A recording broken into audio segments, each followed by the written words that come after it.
People who get in their cars but then take ages to drive away. What are you doing in there? Pre-flight checks.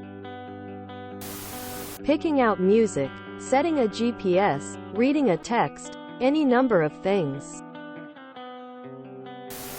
Crying.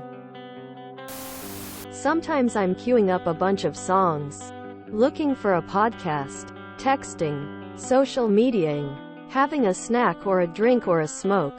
Anything that I want to do but can't while driving lol. Being alone with my demons.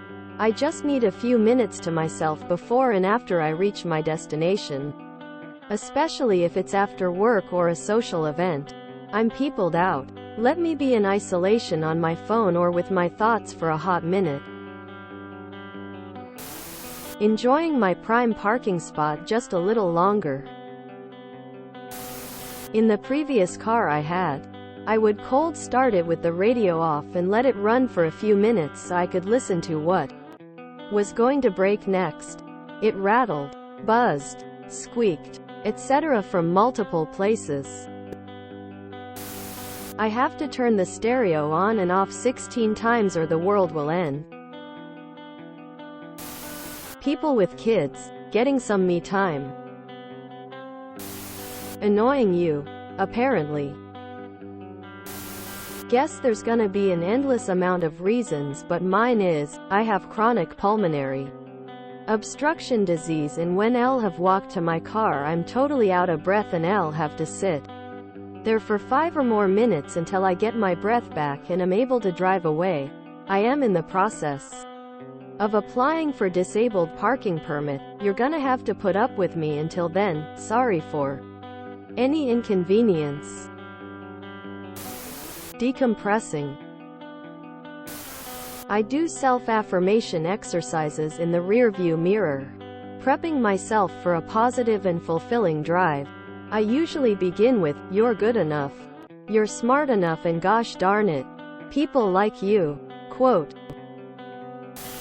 None of your goddamned business, and if you honk again I'll stay for another 20 minutes. Try me. Offering free lessons in patience. Probably dissociating. Oftentimes, the wife and I will shop at different stores.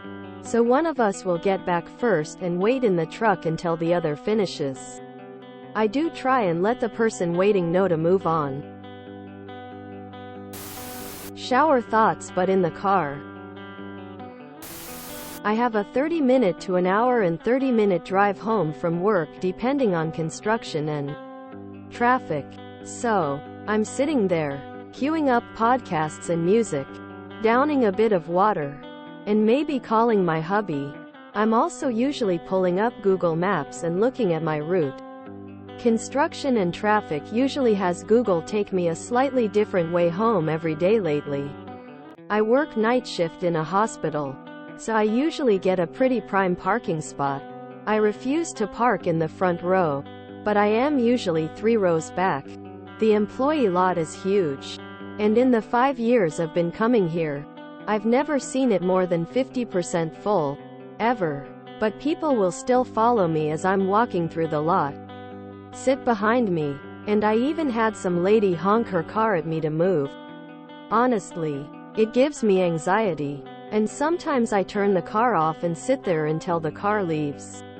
I'm not sure why it makes me so anxious, but it does. It just feels really aggressive, especially since the lot is never, ever even close to full. Tunes, navigation, maybe sending a text, making a phone call, or changing clothes even. Maybe all of the above. OBV's not done using my space yet. What's it to you? If you enjoyed this video, please check out our playlists full of similar content. Epicaricast is like doom scrolling for your ears. Please like, share, and subscribe.